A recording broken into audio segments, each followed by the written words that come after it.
Series खिज़ा की बारिश, किताब नंबर 2, बादल डकैत, मुसन्निफ ए हमीद, आवाज़ लुबाबा हैदर, पेशकश मीरे कारवां।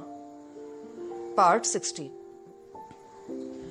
नजमी ने रक्स करते करते लखी बाई की तरफ इस तरह देखा जैसे कह रही हो कि ये कौन बदतमीज है, इसे जाकर संभालो, बाहर से ही रुखसत कर दो। मोटे सेठ ने ये आवाज सुनी तो चढ़ी हुई आंखों से बंद दरवाजे की तरफ देखकर गुर्राया, लखी बाई, ये कौन हरामी इस वक्त आया है? बाहर से किसी ने लात मारकर दरवाजे की कुंडी उखाड़ डाली। दरवाजा धड़ाक से खुल गया और लखी बाई का रंग फक हो गया। चेहरे पर ढाटा बांधे दरवाजे में हाथों में स्टेन गन लिए मानसिंह डकैत खड़ा था। लखी बाई आसाम की सरहद पर कत्लो गारत करने वाले उस खूनी डकैत को जानती थी। नजमी रक्स करते करते रुक गई और अपना लिबास दुरुस्त करते हुए लखी बाई के करीब आ गई। मोटे बंगाली हिंदू सेठ ने एक अजीबोगरीब भयानक चेहरे और मोटी मूंछों और खूंखार आंखों वाले आदमी को सामने देखा तो उसकी घिग्गी बन गई। उसके बॉडीगार्ड का रंग भी उड़ गया। मान सिंह ने गन का रुख मोड़कर मोटे सेठ की तरफ कर दिया और कड़क कर बोला, कुत्ते के बच्चे, तूने मान सिंह को हरामी कहा? उसके साथ ही स्टेन गन की नाली में से शरारे कूदती तड़तड़ाती आवाजों के साथ 6-7 गोलियां मोटे बंगाली सेठ के पेट में घुस गई और वो वहीं ढेर हो गया। खून के फव्वारे चलने लगे। लखी बाई ने एक चीख मारी। मान सिंह के पीछे उसका साथी दासू भी था। अब उसने ब्रेन गन का एक ब्रस्ट मारा और लखी बाई सेठ के बॉडीगार्ड और हारमोनियम वाले मास्टर को भून कर रख दिया। सारंगी वाला ये खूनीन मंजर देखकर वहीं बेहोश हो गया। नजमी ऊपर जाने वाली सीढ़ियों की तरफ दौड़ी तो मान सिंह ने आगे बढ़कर उसे दबोच लिया और दासू की तरफ धकेल कर बोला, हे दासू, इस चमचम को नीचे तो ले जा रहे। दासू ने नजमी को बालों से पकड़ा और घसीटता हुआ सीढ़ियों में ले गया। मान सिंह डकैत अब ऊपर जाने वाले जीने की तरफ बढ़ गया। ऊपर वाले कोठे में मुजरा बंद हो गया था। नीचे गोलियां चलने की आवाजें सुनकर तमाशबीन छत पर भाग गए थे और रक्कासा कृष्णा गुसलखाने में छुप गई थी। मान सिंह ने स्टेन गन का रुख ऊपर करके दरवाजे की तरफ उठाकर एक ब्रस्ट मारा और लखी बाई, सेठ भट्टाचार्य, उसके बॉडीगार्ड और हारमोनियम बजाने वाले की खून में नहाई हुई लाशों को देखता हुआ सीढ़ियों से उतरकर बाजार में आ गया। बाजार पहले ही सुनसान था। गोलियों की आवाज से जो 2-4 पुलिस वाले थे वो भी जान बचाने की फिक्र करते हुए रफू चक्कर हो गए थे। मान सिंह डकैत के दूसरे डाकू साथी दोनों जीपों के बाहर ब्रेन गने उठाए पोजीशनें लिए खड़े थे। मान सिंह का खास साथी दासू नजमी को जीप में लिए बैठा था। उसने नजमी के मुंह पर कपड़ा ठूंसकर उसके हाथ पीछे बांध दिए थे। अपने सरदार को आते देखकर डाकू जीप में सवार हो गए। मान सिंह भी जीप में बैठा और दोनों गाड़ियां सन्नाटे से बाजार से निकल गई। ये सब कुछ इतना जल्दी हो गया कि नजमी अभी तक अपने हवास को मुश्तमा नहीं कर सकी थी। उसे ये भी मालूम नहीं था कि ये भारी मूंछों और खूंखार आंखों वाला कवि हैकल आदमी कौन है जो उसे अगवा करके लिए जा रहा है और जिसने आनन फानन लखी बाई और 3 दूसरे इंसानों का खून कर डाला। लखी बाई मान सिंह डकैत को जानती थी, लेकिन नजमी ने मान सिंह को वहां पहले कभी नहीं देखा था। लखी बाई की मौत का नजमी को अफसोस जरूर हुआ, इसलिए कि वो इस बदकार और मासूम लड़कियों की इज्जत के सौदे करने वाली मकरू औरत को खुद हलाक करना चाहती थी। सबसे बड़ी परेशानी उसे ये थी कि ये डाकू लोग उसे अगवा करके कहाँ लिए जा रहे हैं। यकीनन उसके साथ वहशियाना सलूक किया जाएगा। नजमी को नदीम का ख्याल आ गया। खुदा जाने उसे के अगवा की खबर मिलेगी भी या नहीं। मालूम नहीं अब नदीम से कब मुलाकात हो। नजमी के मुंह में कपड़ा ठुसा हुआ था। उसके हाथ पीछे बंधे हुए थे और दासू डाकू ने उसे जीप के फर्श पर औंधा डालकर उसकी गर्दन पर अपना पांव रखा हुआ था। जीप में कलकत्ता की जगमगाती हुई मगर वीरान कुशादा सड़कों पर तेजी से भागती चली जा रही थी। आगे आगे मानसिंह डकैत की जीप थी जिसे वो खुद चला रहा था। ये रात के 1:30-1:45 बजे का वक्त होगा। डाकुओं की दोनों जीपें पूरी रफ्तार से जा रही थी। मानसिंह को मालूम था कि उसे कहाँ जाना है। कई एक सड़कों पर से गुजरने के बाद जीपें दरिया पार करके कैसे इलाके में आ गई जहाँ आबादी कहीं कहीं थी। गुंजान शहर पीछे रह गया था। सड़क पक्की नहीं रही थी और यहाँ एक जाने पटसन के खेतों का सिलसिला दूर तक फैला हुआ था। उन खेतों को पीछे छोड़कर मानसिंह ने जीप को एक जली सड़क पर डाल दिया। यहाँ गहरा अंधेरा था। जीपों की बत्तियां रोशन थी। ये कच्चा रास्ता था जो आम के वसी और इस बाग में से गुजरता था। आगे बांस की बनी हुई 10-12 झुग्गियां रोशनी में एक बार दिखाई देकर गायब हो गई। उन गैराबाद वीरान इलाकों में रात के अंधेरे में कुछ 1.5-2 घंटे के सफर के बाद डाकुओं की जीपें घने जंगल में दाखिल हो गई। गाड़ियों की रफ्तार कम हो गई क्योंकि यहाँ ऊंची नीची घनी खुदरा जंगली झाड़ियां और सरकंडों की भरमार थी। मगर जीपें इन झाड़ियों, सरकंडों और छोटे छोटे नदी नालों में से गुजरती हुई जंगल में आगे ही आगे बढ़ती चली जा रही थी। उस जंगल में जीपों का सफर घंटा 1.5 घंटा जारी रहा। जंगल जरा कम घना हुआ तो छोटे बड़े ऊंचे नीचे टीलों का सिलसिला शुरू हो गया। एक जगह तालाब के किनारे किसी कदीम मंदिर का खंडर था। जीप उस खंडर के पास आकर रुक गई। मान सिंह जीप से उतरकर नीचे आया और बोला, ए रामू और भीकू, गाड़ियों को पीछे ले जाओ। नजमी का बंद मुंह दुखने लगा था। जीप के फर्श पर औंधे पड़े पड़े उसका बदन लकड़ी की तरह हो गया था। उसे मान सिंह ने बाजू से पकड़कर जीप से निकाला और मुंह से कपड़ा खींचकर बोला, अरे चंदा रानी, तेरी तो बड़ी तारीफ सुनी थी, अब मेरा घर बसाएगी री तू। नजमी ने कोई जवाब नहीं दिया। उसका हलफ बेहद खुश्क हो रहा था। डाकू अब उसे लेकर ऊंची नीची टेकरियों और टीलों की तरफ पैदल चल पड़े। वो कई घाटियों पहाड़ियों के दरों में से गुजरकर आखिरकार एक ऊंचे टीले की चढ़ाई चढ़ने लगे। ये टीला आसपास के तमाम टीलों से बुलंद था और उसकी चोटी पर बाकी तमाम टीलों और घाटियों वादियों का बखूबी जायजा लिया जा सकता था। टीले की चोटी पर जमीन हमवार थी। यहाँ 6-7 डाकू पहले ही राइफलें और ब्रेन गनें लिए अपने सरदार का इंतजार कर रहे थे। नजमी के तमाम जेवर मानसिंह डकैत ने उतार लिए और उसे गार में धकेलकर गार के मुंह पर लगा हुआ बांस का दरवाजा बंद कर दिया गया। बाहर एक डाकू राइफल गोद में लेकर टेक लगाकर बैठ गया और बीड़ी पीने लगा। नजमी को गार में धकेलने से पहले उसके हाथ खोल दिए गए। अपने हाथों को सहलाते हुए वो गार की दीवार से टेक लगाकर बैठ गई और अपना सर घुटनों पर रख दिया और सोचने लगी कि क्या वो यहाँ से कभी आजाद हो सकेगी। कलकत्ते की हीरा मंडी सोनागाची में 4 इंसानों के खून से दहशत फैल गई थी। इंस्पेक्टर मांजरेकर पुलिस की गाड़ी लेकर वक़्वा के आधे घंटे बाद पहुंचा। लखीबाई की लाश समेत 4 लाशें वैसे ही पड़ी थी। एरी शाहिद सिर्फ सारंगी नवाज बूढ़ा ही था जो ब्रेन गनों के ब्रस्ट से इंसानी जिस्मों को छलनी होते देखकर बेहोश हो गया था। वो अभी तक अपने हवासों में नहीं आया था। बड़ी मुश्किल से उसने मांजरेकर को बताया कि मुजरा हो रहा था। चंदा रक्स कर रही थी कि 2 डाकू ऐसी शक्लों वाले आदमी दरवाजा तोड़कर अंदर आ गया और उन्होंने आते ही फायरिंग शुरू कर दी और मैं बेहोश हो गया। सारंगी नवाज बूढ़े ने डाकुओं का यही हुलिया बताया कि उन्होंने ढाटे बांध रखे थे और एक डाकू की बड़ी बड़ी मूछें थी। उसने पहले गोलियां चलाई। सारंगी नवाज को यह मालूम नहीं था कि डाकू चंदा को अगवा करके ले गए क्योंकि वो उस वक्त बेहोश था। मांजरेकर ने जाए वारदात का मुआयना किया, रिपोर्ट तैयार की और लाशों को उठवा दिया।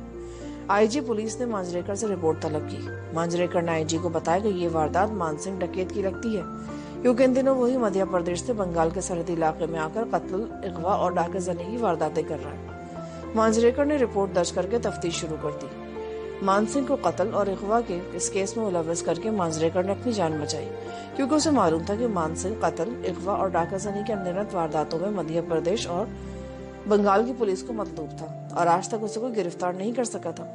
पुलिस ने अपना वतीरा बना लिया था कि ज़िमन में दर्ज मुकदमे की थोड़ी देर तफ्तीश करने के बाद उसे दाखिले दफ्तर कर देती थी। बंगाल के आईजी समेत कोई पुलिस वाला मानसिंह डकैत के मुकाबले पर आने की जरूरत नहीं करता था। मांजरेकर को अलबत्ता चंदा के अगवा का अफसोस जरूर हुआ था।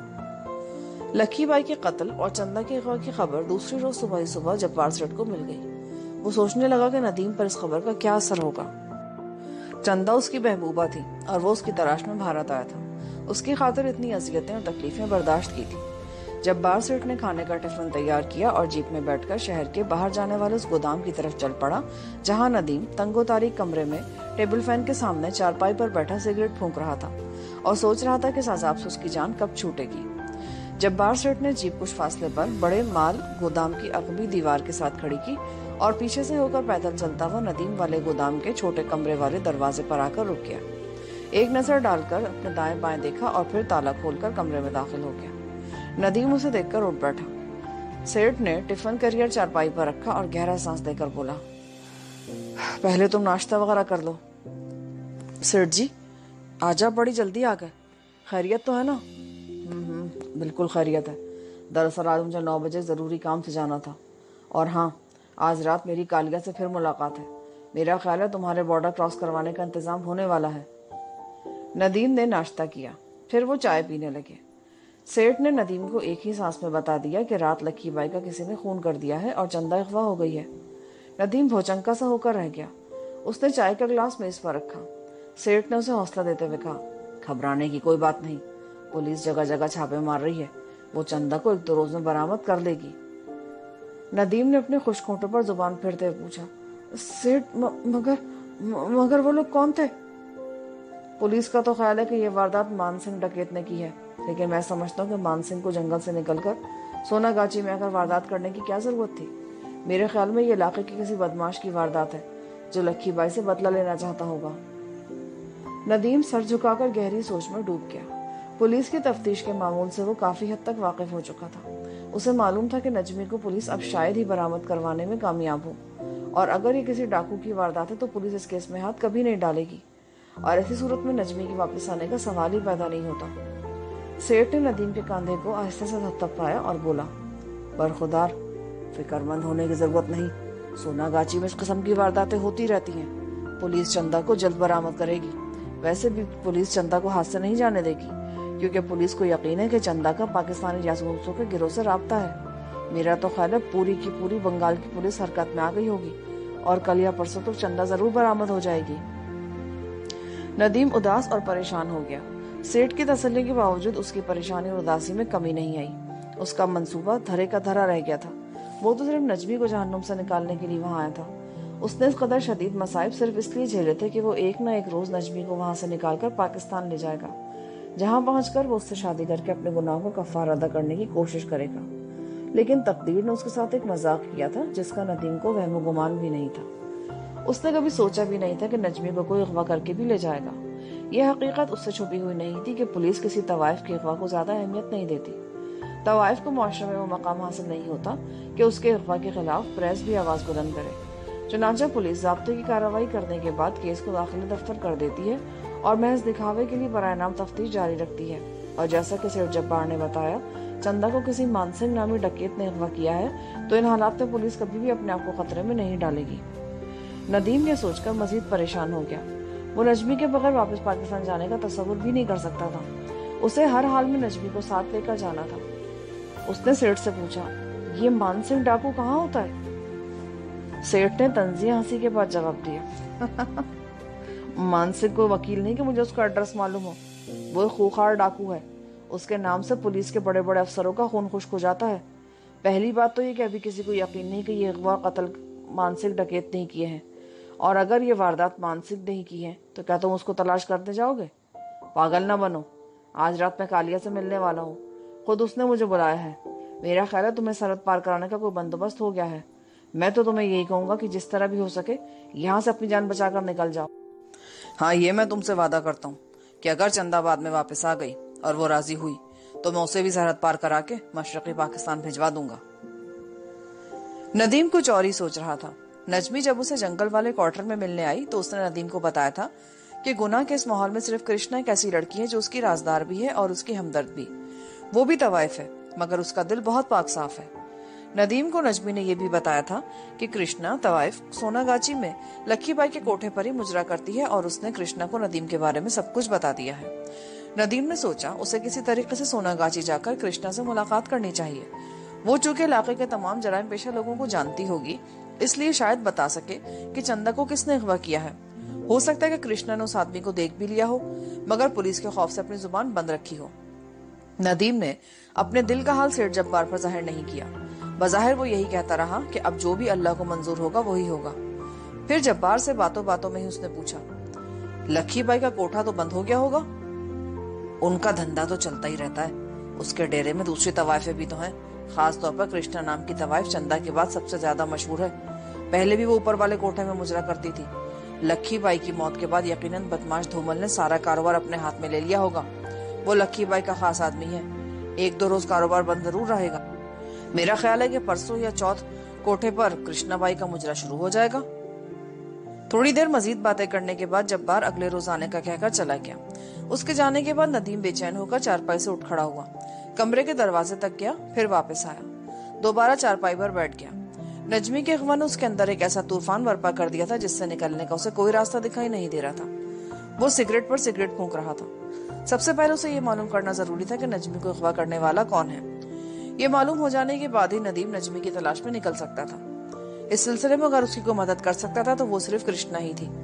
जिस वक्त लक्की बाई को कत्ल करके नजमी को अगवा किया गया, उस वक्त कृष्णा बाई कोठे पर मौजूद थी।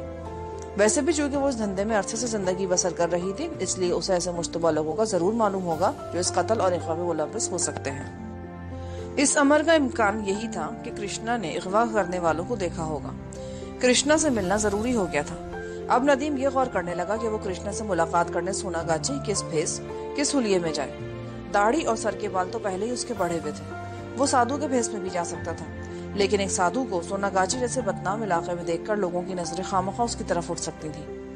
نہیں، ندیم نے سوچا، اسے ایک عام بنگالی کے لباس میں جانا چاہیے۔ اسے مانجریکر کا ڈر تھا، کیونکہ صرف اس کی زرک نظریں ندیم کو پہلی نظر میں پہچان سکتی تھی۔ باقی پولیس والے اتنی جلدی اسے داڑھی سر کے بڑھے ہوئے بالوں کے ساتھ شناخت نہیں کر سکتے تھے۔ سوناگاچی میں پولیس اور CID کے آدمی ضرور پھیلے ہوں گے، لیکن ندیم کو ان کی اتنی زیادہ فکر نہیں تھی۔ خطرہ اسے صرف مانجریکر سے تھا، اور اس کے بارے میں بھی اسے یقین تھا کہ وہ رات کے وقت سوناگاچی کے علاقے میں موجود نہیں ہوگا۔ ندیم کو جبار سیٹھ نے اس کی امانت 1000 روپے واپس کر دی تھی، جو ندیم نے اپنے پاس ہی چھپا کر رکھے تھے۔ اس کا لباس ایک پرانی پتلون اور بشرٹ پر مشتمل تھا جو کافی خستہ حالت میں تھی۔ رات ندیم نے اسی ادھیڑ بن میں گزار دی کہ کرشنا سے ملاقات کرنے اسے کب سوناگاچی جانا چاہیے۔ وہ رات کو کیسے جائے گا، کیونکہ جبار سیٹھ تو باہر سے تالا لگا کر جاتا ہے۔ اس کا بھی ندیم نے حل سوچ لیا۔ دوسرے روز سیٹھ صبح آ گیا۔ وہ بڑا خوش تھا۔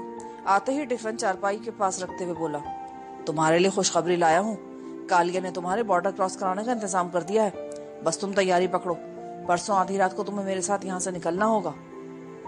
ندیم کے ذہن میں نجمی کی سراغ رسانی کا جو منصوبہ تھا اس کے بارے میں وہ سیٹھ جبار کو کچھ نہیں بتا سکتا تھا، لیکن اس نے اتنا ضرور کہا کہ چندہ کے بغیر اسے پاکستان واپس جانا عجیب سا لگتا ہے۔ سیٹھ فوراً بولا، بھائی تم پھانسی کے تختے پر کھڑے ہو، تم پر پاکستانی جاسوس ہونے کا الزام ہے، پولیس نے اخباروں میں تمہاری تصویریں چھاپ رکھی ہیں، وہ تمہیں زندہ یا مردہ پکڑنے کے لیے جگہ جگہ چھاپے مار رہی ہے، اور تم کو چندہ کی فکر کھائی جا رہی ہے۔ برخوردار، یہ موقع تمہیں پھر کبھی نہیں ملے گا، جیسے بھی ہو یہاں سے اپنی جان بچا کر مشرقی پاکستان چلے جاؤ، چندہ برآمد ہو گئی نا تو میں اسے بھی بارڈر کراس کروا دوں گا۔ ندیم نے اپنے لباس پر نگاہ ڈالتے ہوئے کہا، میرے کپڑے پھٹ گئے، میں چاہتا ہوں کہ بنگالی لباس میں بارڈر کراس کروں، میں آپ کو پیسے دیتا ہوں، میرے لیے دھوتی کرتا اور نئی چپل منگوا دیں۔ سیٹھ ندیم کے رضامند ہو جانے سے بڑا خوش تھا، اس کے سر سے ایک بڑا بوجھ اتر گیا تھا۔ جب سے ندیم اس کے پاس آیا تھا سیٹھ کی اپنی جان بھی عذاب میں تھی، مگر دوست کی دوستی نبھانی بھی ضروری تھی۔ اس نے کہا، میں کل ہی تمہارے لیے بنگالی کپڑے لے آؤں گا، تم فکر مت کرو، اور ہاں وہ کمانی دار چاقو مجھے واپس کر دو، اب تمہیں اس کی ضرورت نہیں پڑے گی۔ ندیم چاقو واپس نہیں کرنا چاہتا تھا۔ نجمی کی تلاش میں نکلنے کے بعد ندیم کو اس کی ضرورت پڑ سکتی تھی۔ اس نے کہا، سیٹھ جی ابھی تو میں یہیں ہوں، چاقو میرے پاس ہی رہنے دیں، جاتی دفعہ آپ کو دیتا جاؤں گا۔ سیٹھ کو بھلا کیا اعتراض ہو سکتا تھا، اب مسئلہ دروازے کو باہر سے تالا لگانے کا تھا۔ ندیم ناشتہ کرتے ہوئے یہی سوچ رہا تھا۔ سیٹھ ناشتے کے علاوہ معمول کے مطابق دوپہر اور رات کا کھانا بھی ٹفن میں بند کر کے لایا تھا۔ اس نے واقعی دلی جیل میں بند فقیرے کی دوستی کا حق ادا کر دیا تھا۔ اس گئے گزرے زمانے میں اس کی دوستی کی مثال قابل تقلید اور ہمیشہ زندہ رہنے والی تھی۔ ندیم نے موقع ملتے ہی کہا، سیٹھ جی یہ جو باہر تالا لگا جاتے ہیں نا، اس سے مجھے بہت زیادہ گھٹن کا احساس ہوتا ہے، لگتا ہے میں سچ مچ کہیں قید کر دیا گیا ہوں، یہاں تو کوئی بھی نہیں آتا، بالکل ویران جگہ ہے، آپ دروازہ کھلا ہی رکھ جائیں تو کوئی قباحت نہیں، ویسے بھی کبھی آدھی رات کے بعد میں باہر ذرا چہل قدمی کر لیا کروں گا۔ سیٹھ نے کچھ دیر غور کیا، پھر سگریٹ کی راکھ جھاڑتے ہوئے بولا، دن کے وقت گودام کے اس کمرے کا دروازہ کھلا رکھنا مناسب نہیں، ایسا کرتا ہوں ابھی تو باہر سے تالا لگا دیتا ہوں، رات 10 بجے ڈرائیور کو بھیجوں گا کہ وہ آ کر تالا کھول دے گا، تم باہر نکل کر ٹہل لینا، اس کے بعد وہ تالا لگا کر واپس چلا جائے گا دوبارہ۔ یہ تجویز ندیم کے لیے کسی صورت بھی قابل قبول نہیں تھی۔ اس نے مسکرا کر کہا، سیٹھ یہ تو قیدیوں کو ٹہلائی والی بات ہوگی، نہیں آپ بے شک تالا لگا دیا کریں۔ پھر اسکیم کے مطابق دوسرے لمحے بولا، سیٹھ جی آپ کے مجھ پر اتنے احسان ہے کہ میں زندگی بھر ان کا بدلہ نہیں چکا سکتا، لیکن اگر آپ ایسا انتظام کر دیں کہ یہ جو 2 دن باقی رہ گئے ان میں ڈرائیور شام کو آ کر تالا کھول جایا کرے اور منہ اندھیرے آ کر دوبارہ لگا جایا کرے تو میں آپ کا بے حد شکر گزار رہوں گا۔ دراصل یہاں پڑے پڑے میری ٹانگیں درد کرنے لگی ہیں، کہیں میں بیمار نہ پڑ جاؤں۔ سیٹھ نے اس تجویز کو منظور کر لیا اور حامی بھر لی کہ اس کا خاص ڈرائیور آج شام ہی اندھیرا ہونے کے بعد آ کر تالا کھول دے گا اور رات کے پچھلے پہر آ کر تالا پھر سے لگا دے گا۔ ندیم یہی چاہتا تھا۔ اب اس کے سامنے سوناگاچی میں کرشنا بائی کے کوٹھے تک کا راستہ کھلا تھا۔ ندیم نے لکھی بائی کے قتل کی باتیں شروع کر دی اور پوچھا کہ یہ سوناگاچی میں مجرے کا دھندا کب تک جاری رہتا ہے۔ سیٹھ نے ہنس کر کہا، ارے بھائی سوناگاچی کا کیا پوچھتے ہو، وہاں راتیں جاگتی اور دن سوتے ہیں، ساری رات بعض کوٹھوں پر مجرا جاری رہتا ہے۔ اچھا بھائی اب میں چلتا ہوں، तुम्हारे लिए धोती, कुर्ता, चप्पल खरीदना है। और हाँ, मेरा ड्राइवर आज ही रात ताला खोलने आएगा तो तुम्हारे कपड़े उसके हाथ भिजवा दूंगा। तुम्हारे साइज का मुझे पता है। नदीम ने सेठ को 1000 में से 200 रुपए देना चाहे तो सेठ ने नदीम का हाथ पीछे करते हुए कहा, जब पाकिस्तान पहुंच जाओगे ना तो इस खुशी में इन पैसों की मिठाई अपने दोस्तों में बांट देना। तुम लोगों का भी मालूम ही नहीं है कि हमें पाकिस्तान से किस कदर मोहब्बत है और हम इसकी सलामती के लिए कितनी दुआएं मांगते हैं। नदीम का दिल वफूरे जज्बात से लबरेज हो गया। सेठ चला गया। नदीम सारा दिन सोनागाची जाने की स्कीमें बनाता रहा कि वो किस तरफ से जाएगा, उसे कहां से टैक्सी पकड़नी होगी, टैक्सी वाले को क्या कहेगा। सोनागाची नदीम के लिए अजनबी था। वो अभी तक कलकत्ते के उस इलाके में नहीं गया था, मगर ये इतना बदनाम और मशहूर इलाका था कि कोई भी टैक्सी वाला उसे नाम सुनते ही वहां पहुंचा सकता था। शाम हुई तो नदीम ने नई मोमबत्ती रोशन करके बाथरूम में पड़ी ईंट पर जमा दी। अब उसे सेठ के ड्राइवर का इंतजार था। नदीम ने घड़ी देखी, शाम के 7 बजने वाले थे। दरवाजे की झिरी में से उसने बाहर झांक कर देखा। अभी बाहर शाम की मध्यम मध्यम रोशनी बाकी थी। ठीक 8 बजे उसे बाहर ताला खोलने की आवाज आई। ये ड्राइवर ही था। वो अपने साथ एक पैकेट भी लाया था। उसमें बादामी रंग के खद्दर का धोती कुर्ता और एक चप्पल बंद थी। ड्राइवर ने ताला और चाबी नदीम के हवाले करते हुए कहा, बाबू ये तुम अपने पास ही रखो, मैं मुंह अंधेरे आकर फिर ताला लगा जाऊंगा। बाजार से कुछ मंगवाना तो नहीं है। यहाँ नदीम को ये पूछने का मौका मिल गया कि वहां से बाजार कितना दूर है और ये कलकत्ता का कौन सा इलाका है। ड्राइवर जानता था कि नदीम को आसपास के इलाके से बाखबर करने में कोई नुकसान नहीं। चुनाचे वो बोला, ये काली घाट का इलाका है बाबू, मगर ये जगह काली घाट की बस्ती से दूर है। यहाँ से 1 फरलांग के फासले पर वो सड़क है जो काली घाट बस्ती को जाती है। उसके आगे एक चौराहा आता है जिसकी एक सड़क खिजरपुर जेटी की तरफ, एक सड़क टामीगंज की तरफ, एक सड़क डेलेवजी स्क्वायर की तरफ जाती है। वहां से मेट्रो सिनेमा के करीब से होकर हम लोअर चितपुर रोड की तरफ निकल जाते हैं। अगर तुमने 5 सिगरेट मंगवाना तो मुझे बता दो, मेरे पास जीप है जो मैंने यहाँ से कुछ फासले पर खड़ी की है। नदीम जो मालूमात हासिल करना चाहता था उसे मिल गई थी। सिगरेट के 6 पैकेट अभी उसके पास महफूज पड़े थे। पान वो खाता नहीं था। उसने ड्राइवर का शुक्रिया अदा किया और कहा कि उन कपड़ों के लिए मेरी तरफ से सेठ का भी शुक्रिया अदा कर देना। ड्राइवर ताला और चाबी नदीम के हवाले करके वापस चला गया। नदीम को उससे ये पूछने की जरूरत नहीं थी कि सोनागाची को वहां से कौन सा रास्ता जाता है। वो सिर्फ करीबी सड़क का हुदूद अरबा मालूम करना चाहता था और वो उसने मालूम कर लिया था। ड्राइवर के जाते उसने दरवाजे को अंदर से बंद किया और बंगाली धोती कुर्ता बांधकर अपना सरापा देखा। वो बिल्कुल बंगाली मालूम हो रहा था। बाथरूम में जाकर उसने टूटे शीशे में मोमबत्ती ऊंची करके अपनी शक्ल देखी। अंगुष्ठ भर बड़ी बड़ी दाढ़ी, जरा जरा सी तराशी हुई मूछें और गर्दन तक लंबे किए हुए बाल। नदीम को अपने ऊपर किसी बंगाली स्कूल टीचर का गुमान हुआ। उसने एक बंगाली स्कूल में ऐसा ही एक स्कूल मास्टर देखा था। फर्क सिर्फ इतना था कि उसने छतरी कांधे से लटका रखी थी और नदीम के पास छतरी नहीं थी। नदीम के पास सिर्फ आज, कल और परसों की रात थी। उससे अगली रात को सेठ उसे वहां से निकालकर कालिए के पास ले जाने वाला था जिसने उसे सरहद पार करवानी थी। अगरचे नदीम नजमी के बगैर मशरकी पाकिस्तान किसी सूरत भी नहीं जा सकता था। उसके बावजूद उसका कृष्णा बाई से मिलना अजहद जरूरी था, क्योंकि 3 रातों के बाद जब उसने सेठ से कह दिया कि वो नजमी के बगैर बॉर्डर क्रॉस नहीं करेगा तो लाजमी बात है सेठ उसे अपने पास रखकर मजीद खतरा मोल लेने को तैयार नहीं होगा, क्योंकि उसकी जिम्मेदारी में शामिल नहीं था कि वो इंडिया में नदीम के मफादात की हिफाजत करे। अहमद खान ने उसे यही लिखा था कि किसी तरीके से नदीम को बॉर्डर क्रॉस कराकर मशरकी पाकिस्तान भिजवा दिया जाए, और उसी के लिए जब्बार सेठ सारी तगोदो कर रहा था। जब नदीम ने मशरकी पाकिस्तान जाने से इनकार कर दिया तो फिर उसका सेठ जब्बार के पास और उसके तहफ्फुज में रहने का कोई जवाब बाकी नहीं रहता। नदीम ने फैसला किया कि इसे वक्त ज़ाया नहीं करना चाहिए और आज रात ही सोनागाची पहुंचकर कृष्णा बाई से मुलाकात की कोशिश करना चाहिए, क्योंकि जो वक्त गुजर रहा था नदीम को महसूस हो रहा था जैसे नजमी उससे दूर होती जा रही है। इस फैसले के साथ ही नदीम के अंदर एक जैसे नई ताकत उमड़ आई। उसको एहसास हुआ जैसे वो एक निहायत अहम मिशन का आगाज करने वाला है। थर्मोस में चाय मौजूद थी। उसने ग्लास में चाय डाली और पीने लगा। चाय अभी तक गर्म थी। गरम गरम चाय ने नदीम के सोचने की ताकत को सहचंद कर दिया। उस वक्त रात के 8:15 बजे थे। सोनागाची का इलाका सारी रात जागता था। इसके लिए रात 12 बजे का वक्त मौजूद रहेगा। उसे यह भी खतरा था कि कहीं कृष्णा बाई गाना बजाना बंद करके चली न गई हो, तो क्या वो रात के 10 बजे जाए। इतनी जल्दी जाना ठीक नहीं था। उस वक्त पुलिस वहां मौजूद होगी और वो पुलिस से जिस कदर मुमकिन हो बचना चाहता था। आखिर सोच कर उसने रात 11 बजे वहां से निकलने का फैसला कर लिया। सिरहाने के नीचे से 1000 रुपए के नोट वैसे ही पड़े थे। उनमें ज्यादा नोट 100 के थे। नदीम ने 4 नोट 100 के और 2 नोट 50-50 के निकालकर अपनी जेब में रख लिए। उसके साथ ही कमानीदार चाकू भी बंद करके जेब में डाल लिया। कोने में निस्वारी रंग का बड़ा रुमाल पड़ा था। उसमें एक बार सेठ जब्बार खाना बांध कर लाया था और फिर उसे वहीं भूल गया था। नदीम ने रुमाल को उठाकर झाड़ा और उसे अपने गले में लपेट लिया। उस रुमाल से उसका हुलिया मजीद किसी हद तक बदल गया था। वो सिगरेट सुलगाकर बैठ गया और रात के 11 बजने का इंतजार करने लगा। घड़ी की सुइयां बड़ी धीमी रफ्तार से चल रही थी। 9 बजे नदीम ने टिफिन करियर में से थोड़े से चावल निकाल कर खाए, फिर थर्मोस वाली चाय ग्लास में डाली और पीने लगा। चाय पीकर उसने बाथरूम में जाकर मुंह हाथ धोया, रुमाल से चेहरा पोंछा, टूटे हुए शीशे में एक बार फिर अपनी सूरत का जायजा लिया। पहली नजर में वो वाकई पहचाना नहीं जाता था। बाहर निकलकर वो चारपाई पर बैठा और सिगरेट पीते हुए सोचने लगा कि इतनी रात का उसे सड़क पर टैक्सी मिल जाएगी। क्यों नहीं मिलेगी?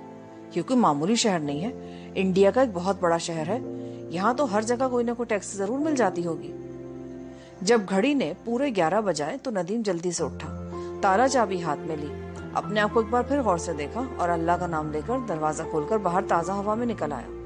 इतने दिनों के बाद रात की ठंडी ताजा हवा में आने से उसके दिमाग पर बहुत खुशगवार असर पड़ा और वो अपने आप को आने वाली मुश्किलात के मुकाबले के लिए ताजा दम महसूस करने लगा। कलकत्ते का धुंधला आसमान लातादाद सितारों से भरा हुआ था। फिजा में ओस की रतूबत रची हुई थी। कोई 50 कदमों के फासले पर गोदाम के कोने में जो बल्ब जल रहा था उसकी रोशनी सिर्फ चंद फुट तक ही महदूद थी। उसकी वजह यह थी कि गोदाम की दीवार बहुत ऊंची थी। नदीम ने जल्दी से दरवाजे को ताला लगाया, चाबी जेब में डाली और दिल ही दिल में खुदावंद करीम से दुआ मांगता कच्ची पगडंडी पर उस तरफ चल पड़ा जिधर से फासले पर रोशनियां दिखाई दे रही थी। ये रोशनियां काफी दूर थी और जरूर काली घाट की आबादी की रोशनियां ही थी। जिस कच्ची पगडंडी पर वो चला जा रहा था वो स्क्रैप और काट कबाड़ के ऊंचे ढेरों में से गुजरती थी। आगे बांस का एक छोटा सा पुल आ गया। उस पुल के नीचे नाला बह रहा था जिसका पानी अंधेरे की वजह से नदीम को नजर नहीं आया। पुल के आगे एक बंजर मैदान था। यहाँ कटी हुई लकड़ियों और बांस के ढेर पड़े थे। नदीम तेज तेज चलता यहाँ से भी गुजर गया। वो 12 बजे रात से पहले पहले सोनागाची पहुंच जाना चाहता था। वो एक कच्ची सड़क पर आ गया जिसकी एक जानिब पानी खड़ा था और झींगर बोल रहे थे। यहाँ बिजली का एक भी खंबा नहीं था जिसकी वजह से अंधेरा था, मगर सितारों की धुंधली रोशनी में सड़क दिखाई दे रही थी। नदीम की निगाह दूर काली घाट वाली आबादी की रोशनियों पर लगी थी। ये रास्ता एक खुली पक्की सड़क से जाकर मिल गया। यहाँ दरख्तों के बीच थोड़े थोड़े फासले पर बिजली के बल्ब रोशन थे। एक ट्रक शोर मचाता गुजर गया। नदीम को उम्मीद थी कि यहाँ कोई न कोई आती जाती टैक्सी तो जरूर मिल जाएगी, मगर वो किसी जगह रुके बगैर काली घाट की तरफ चलता गया। नदीम को अब इतनी बंगला जुबान आ गई थी कि वो दूसरों को अपना मतलब समझा सकता था। पीछे से किसी गाड़ी की रोशनियां नजर आई तो नदीम खड़े होकर उसे हाथ से इशारा करने लगा कि शायद लिफ्ट मिल जाए। ये भी कोई माल से लदा हुआ ट्रक था जो तेजी से गुजर गया। नदीम फिर आगे चलने लगा। आगे एक चौक आ गया जिसके वस्त में बड़े खंबे पर 4 बत्तियां रोशन थी। जो सड़क काली घाट वाली रोशनियों की तरफ जाती थी, नदीम उस सड़क पर आ गया। वो 2 कदम ही चला होगा कि उसे अपने पीछे गाड़ी का इंजन की आवाज सुनाई दी। यह खाली टैक्सी थी क्योंकि उसकी छत पर लगा सुर्ख बल्ब रोशन था। नदीम सड़क के बीच में खड़े होकर जोर जोर से बाजू हिलाने लगा। टैक्सी करीब आकर रुक गई। यह खाली ही टैक्सी थी और उसे एक सिख ड्राइवर चला रहा था। उसने सर बाहर निकालकर खफगी से कहा, ओए खोते, क्या मरना है तुझे?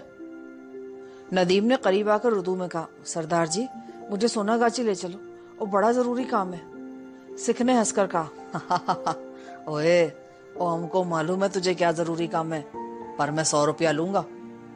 नदीम ने जेब से 100 का नोट निकालकर सिख ड्राइवर की तरफ बढ़ाया। ये लो सरदार जी 100 रुपया, बस जल्दी से मुझे सोनागाची पहुंचा दो। मेरा भाई वहां खोखा लगाता है, वो बहुत बीमार है। सिख ड्राइवर ने 100 रुपया लेकर सदरी की जेब में रखा और कहा, ओ बैजा अंदर। नदीम दरवाजा खोलकर पिछली नशिस्त पर जरा नीचे होकर बैठ गया और टैक्सी चल पड़ी। कलकत्ते में टैक्सी ड्राइवर आमतौर पर सिख ही होते हैं। बर्मी ड्राइवरों की तरह ये भी तेज रफ्तारी में बहुत बदनाम है। जब नदीम ने उसे बताया कि उसके बड़े भाई की हालत ठीक नहीं और जल्द वो उसके पास पहुंचना चाहता है तो ड्राइवर ने रफ्तार मजीद तेज कर दी। वैसे भी आधी रात के वक्त सड़क खाली थी, चनाचे मिनटों के बाद टैक्सी काली घाट में से गुजर रही थी। यहाँ से निकलकर गाड़ी शहर की रोशन कुशादा मगर खाली खाली सड़कों पर आ गई। नदीम को कुछ मालूम नहीं था कि वो किस इलाके से गुजर रहा है। ड्राइवर ने शायद पी रखी थी। वो गाड़ी भी तेज चला रहा था और अपने आप से पंजाबी में बातें कर रहा था। टैक्सी इतनी तेज रफ्तारी से जा रही थी कि उसका अंजर पंजर खड़क रहा था। नदीम डरने लगा कि कहीं गाड़ी उलट ही ना जाए। उसने ऊंची आवाज में ड्राइवर को रफ्तार कम करने के लिए कहा। ड्राइवर ने दरिश्तगी से कहा, ओह कुछ नहीं हो सकता बादशाह, गड्डी मेरे हाथों में निकल चुकी है। नदीम तो धक से रह गया, कहीं गाड़ी के ब्रेक तो फेल नहीं हो गए, मगर ऐसी कोई बात नहीं थी। सड़क का मोड़ काटते हुए ड्राइवर ने बाकायदा ब्रेकों का इस्तेमाल किया। एक चीख के साथ गाड़ी घूम गई। नदीम सर पकड़कर बैठ गया और दिल में खुदा से दुआएं मांगने लगा।